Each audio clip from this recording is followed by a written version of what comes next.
அஸ்ஸலாமு அலைக்கும் வலைக்கும் அஸ்ஸலாம் வரஹ்மத்துல்லாஹி வபரகாத்துஹு. நபிகள் நாயகம் ஸல்லல்லாஹு அலைஹி வஸல்லம் அவர்கள் போருக்கு ஆயத்தமாகும்படி முஸ்லிம்களுக்கு ஆணை பிறப்பித்தார்கள். இறைவனையும் மறுமையும் நம்பக்கூடியவர்கள் ரமலானுக்கு முந்தைய மதினா மாநகர் வந்து விடுமாறு முஸ்லிம்கள் அனைவருக்கும் தூது அனுப்பினார்கள். முஸ்லிம்கள் நபிகள் நாயகம் ஸல்லல்லாஹு அலைஹி வஸல்லம் அவர்களின் ஆணைக்கு கீழ்ப்படிந்தனர். பல்வேறு கூட்டத்தினர் முழு ஆயத்தங்களுடன் மதினாவை நோக்கி வந்தனர். ஹிஜ்ரி 8ஆம் ஆண்டு ரமலான் 10ஆம் நாள் நபிகள் நாயகம் ஸல்லல்லாஹு அலைஹி வஸல்லம் அவர்கள் 10,000 வீரர்களுடன் மக்காவை நோக்கி புறப்பட்டார்கள். வழியில் அந்நலாரின் பெரிய தந்தை அப்பாஸ் அலி வந்து இணைந்தார். முஸ்லிமாக விற்றிருந்த அவர் தம் மனைவி மக்களோடு மக்காவில் இருந்து வந்திருந்தார். நபிகள் நாயகம் ஸல்லல்லாஹு அலைஹி வஸல்லம் அவர்கள் மிகவும் மகிழ்ச்சியுடன் அவரை வரவேற்றார்கள். அவருடன் மிக அன்புடனும் நேசத்துடனும் நடந்து கொண்ட அண்ணன் நபி நாயகம் ஸல்லல்லாஹு அலைஹி வஸல்லம் அவர்கள் அவருடைய மனைவி மக்களை மதீனாவுக்கு அனுப்பி வைத்தார்கள். இஸ்லாமிய படை பனு குசாவின் நீர்த்தேக்கத்தை அடைந்தது. அங்கிருந்து ஒரு பெரிய திரையில் தங்குவதற்காக வீரர்கள் கூடாரங்கள் அமைத்தனர். இருள் சூழ்ந்து கொண்டிருந்தது. நபிகள் நாயகம் ஸல்லல்லாஹு அலைஹி வஸல்லம் அவர்கள் ஆங்காங்கு ஒவ்வொரு கூட்டத்தாரையும் தனித்தனியாக நெருப்பு மூட்டுமாறு கட்டளை இட்டார்கள். இஸ்லாத்தின் பெரும் எழுச்சியை பார்ப்பவர்கள் விளங்கிக் கொள்வதற்காக இவ்வாறு செய்ய சொன்னார்கள். காவல் புரியக்கூடியவர்களில் அப்பாஸ் அலி அவர்களும் இருந்தார். அவர் உயரமான ஒரு குன்றின் மீது நின்று கொண்டு இங்கும் அங்கும் தமது பார்வையை செலுத்தினார். அப்போது அவர் பக்கத்தில் இரு உருவங்கள் தென்பட்டன. அவ்விரு உருவங்கள் பேசிக் கொள்வதை அப்பாஸ் அலி கேட்டார். ஒருவர், புதைல், நீர் என்ன பார்க்கிறீர்? நான் ஒருபோதும் இவ்வளவு பெரிய அளவில் நெருப்பை கண்டதில்லை. மற்றவர், அபு சுபியான், இது குசாஆ குலத்தாரின் நெருப்பாகத்தான் தெரிகிறது. அவர்கள் போருக்கு ஆயத்தம் செய்து கொண்டிருக்கிறார்கள் போல் தெரிகிறது. அபு சுபியான், கியாம நாள் வரை குசாக்களால் இவ்வளவு பெரிய நெருப்பை மூட்ட முடியாது. எங்கு பார்த்தாலும் தீமயம். தீயின் வெளிச்சத்தில் தெரியும் மனிதர்களின் மாபெரும் வெள்ளம். என்ன அதிசயம்! அப்பாஸ் அலி தம்மை கட்டுப்படுத்த இயலாமல், அபு சுபியான், நான் அப்துல் முத்தலிபுடைய மகன் அப்பாஸ். அது முகமது இப்னு அப்துல்லாவுடைய நெருப்பு என்று கூறினார். இதை கேட்ட அபு சுபியான் பிரமித்து போனார். பிறகு அப்பாஸிடம், மக்காவில் இருந்து தனியாக இங்கே எப்படி வந்தீர்கள் என்று வியப்புடன் கேட்டார். அல்லாஹ் எனக்கு நேர்வழியை காட்டினான். நான் தற்பொழுது இஸ்லாமிய படையின் ஒரு வீரன் என்று அப்பாஸ் அலி கூறினார். இருவரும் நெருங்கி வந்தனர். அபு சுபியான் அப்பாஸிடம், குசாவுக்கும் குறைசிகளுக்கும் இடையில் ஒப்பந்தம் ஏற்பட்டு விட்டது. நீங்கள் குறைசிகளுக்காக முகமது நபி ஸல்லல்லாஹு அலைஹி வஸல்லம் அவர்களிடம் சிபாரிசு செய்யுங்கள் என்று கூறினார். அப்பாஸ் அலி, முதலில் நீங்கள் இருவரும் இஸ்லாத்தை ஏற்றுக்கொள்ளுங்கள் என கேட்டுக்கொண்டார்.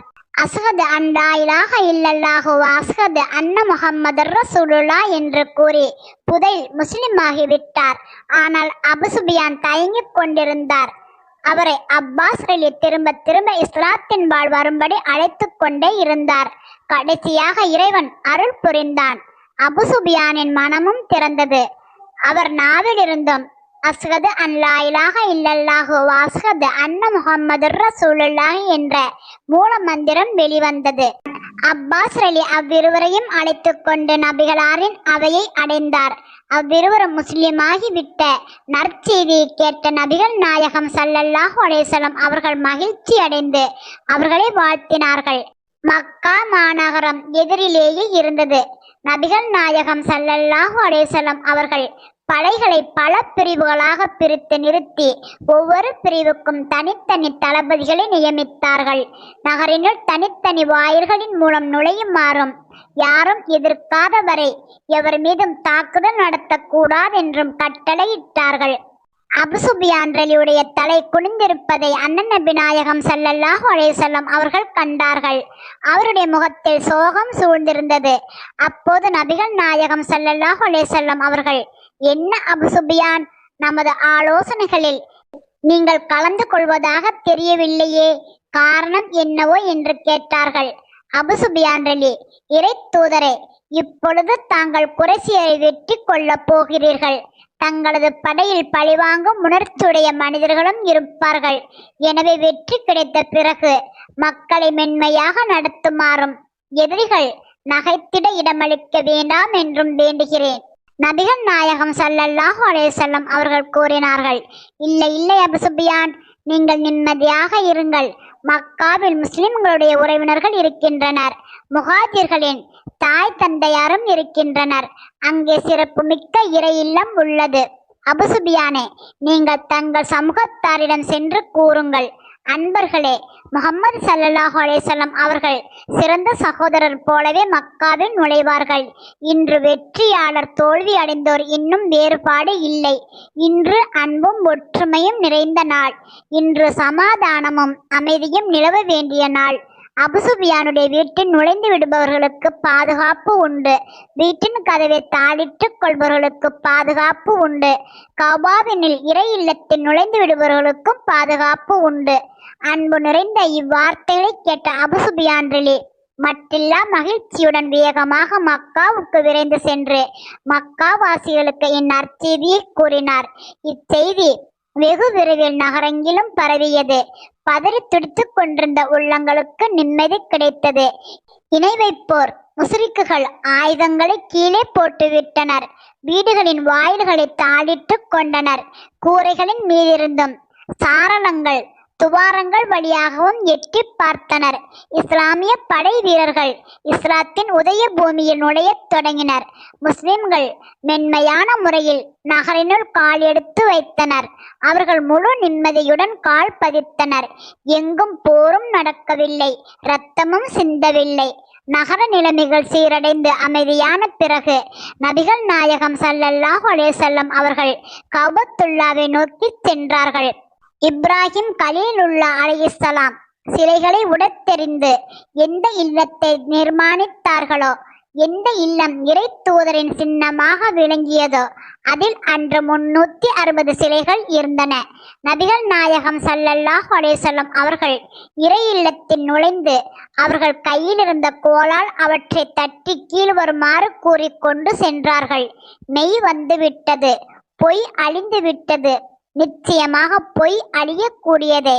பிறகு கௌபாவின் சாவியை தருவித்து உள்வாயிலை திறந்தார்கள். உருவப்படத்தின் எதிரியின் சிலை உடைப்பு செம்மலும் ஆன இப்ராஹிம் அலைஹிஸ்ஸலாம் அவரின் குமாரர் இஸ்மாயில் அலைஹிஸ்ஸலாம் ஆகிய இருவரின் உருவங்கள் உள்ளே வரையப்பட்டு அவர்களின் கைகளில் அம்புகள் வைக்கப்பட்டிருந்தன. அவற்றை அகற்றுமாறு நபிகள் நாயகம் ஸல்லல்லாஹு அலைஹி வஸல்லம் அவர்கள் ஆணை பிறப்பித்தார்கள்.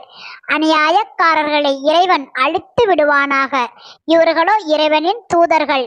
இவர்களுக்கும் சூதுக்கும் எந்த தொடர்பும் இருந்ததில்லை என்று அன்னலார் கூறினார்கள். உமர் உள்ளே நுழைந்து உருவச் சிலைகள் அனைத்தையும் அழிக்கச் செய்தார். இறையில்லம் முற்றிலும் தூய்மையடைந்து விட்ட பிறகு நபிகள் நாயகம் ஸல்லல்லாஹு அலைஹி வஸல்லம் அவர்கள் உள்ளே சென்று தொழுதார்கள். பிலால் தல்ஹார் ஆகிய இருவரும் கூட இருந்தார்கள்.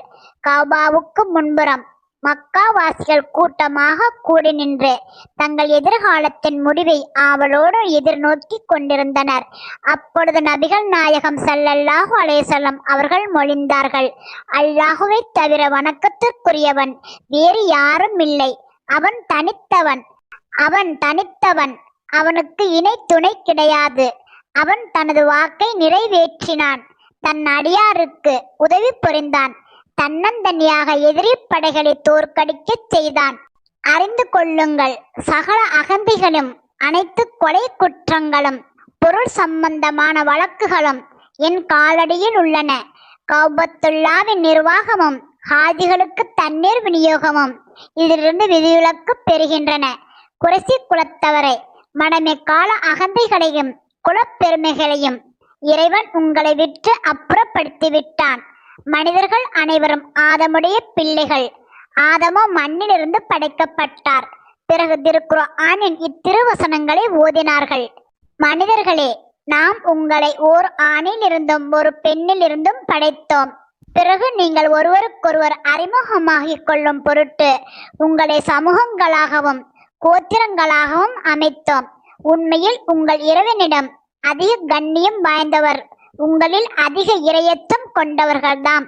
திண்ணமாக அல்லாஹ் அனைத்தையும் அறிந்தவனாகவும் தெரிந்தவனாகவும் இருக்கின்றான். திருக்குர்ஆன். நிச்சயமாக அல்லாஹ் புறத்தையும் அகத்தையும் அதிகம் அறியக்கூடியவனாக இருக்கின்றான். பிறகு அறிவித்தார்கள், நிச்சயமாக அல்லாஹும் அவனது தூதரும் மது வியாபாரம் செய்வதை தடுத்துள்ளார். பிறகு நபிகள் நாயகம் ஸல்லல்லாஹு அலைஹி வஸல்லம் அவர்கள் மக்களை பார்த்து உரத்த குரலில், குறைசி குல மக்களே, நான் உங்களை என்ன செய்ய போகிறேன் என்று உங்களுக்கு தெரியுமா என கேட்டார்கள். நல்லதையே செய்வீர்கள், நீங்கள் நல்ல சகோதரர், மேலும் நல்ல சகோதரருடைய மகன் ஆவீர் என்று குறைசிகள் சொன்னார்கள். இன்று உங்கள் மீது எந்த குற்றமும் சுமத்தப்பட மாட்டாது, உங்கள் அனைவருக்கும் விடுதலை, நீங்கள் அனைவரும் போகலாம் என்று நபிகள் நாயகம் ஸல்லல்லாஹு அலைஹி வஸல்லம் அவர்கள் கூறினார்கள். அண்ணன் நபி நாயகம் ஸல்லல்லாஹு அலைஹி வஸல்லம் அவர்களால் மன்னிக்கப்பட்ட அவர்கள் அனைவரும் யார்? அவர்கள் அனைவரும் அகில உலக அருட்கொடையான அண்ணன் நபி நாயகம் ஸல்லல்லாஹு அலைஹி வஸல்லம் அவர்களின் எதிரிகள். அவர்களில் இஸ்லாத்தை அடியோடு ஒழித்து விட கங்கணம் கட்டி கொண்டிருந்தவர்களும் இருந்தனர். அவர்களிடையே நபிகள் நாயகம் ஸல்லல்லாஹு அலைஹி வஸல்லம் அவர்களுக்கு எதிராக நஞ்சை கக்கக்கூடியவர்களும் இருந்தனர். அவர்களிடையே தங்கள் வாட்களால் அந்நலாரை துன்புறுத்தியவர்களும் இருந்தனர். அவர்களில் நபிகள் நாயகம் ஸல்லல்லாஹு அலைஹி வஸல்லம் அவர்கள் செல்லும் வழியில் முட்களை போட்டவர்களும் இருந்தனர். ஈவிரக்கமின்றி கல்மாறி பொழிந்தவர்களும் இருந்தனர். அந்நலாரின் பாதங்களில் இரத்தம் சொட்டச் செய்தவர்களும் இருந்தனர். அந்நலாரின் 6 தோழர்களை சுடுமணலில் கிடத்தி அவர்களின் நெஞ்சில் பாறாங்கற்களை தூக்கி வைத்தவர்களும் இருந்தனர். அவர்களில் நபி தோழர்களின் பலமற்ற மேனிகளில் பழுக்க காய்ச்சிய இரும்பு கம்பிகளால் சூடு போட்டவர்களும் இருந்தனர். அநீதியும் அத்துழியமும் நிறைந்த அந்த வரலாற்றை நினைவு கூறுங்கள். அக்கிரமக்காரர்களோடு அகில உலக அருட்கொடையாக வந்த அண்ணல் எம்பெருமானார் ஸல்லல்லாஹு அலைஹி வஸல்லம் அவர்களின் கருணையையும் இரக்க சிந்தனையையும் சீர்தூக்கி பாருங்கள். அண்ணல் எங்கள் ஆருயிரே, தங்களது கருணையின் விசாலத்தை நான் என்னவென்று வர்ணிப்பேன்? தேடி பார்த்தாலும் கரை காண முடியாத கடலல்லவோ உங்கள் உள்ளம். இன்ஷா அல்லாஹ் இதன் தொடர்ச்சி வரும் நாட்களில் கேட்கலாம். இறைவனுக்கு அஞ்சுவோம், இறைவனின் கட்டளைக்கு கீழ்ப்படிவோம். தபாரக்கல்லாஹ், அல்ஹம்துலில்லாஹ்.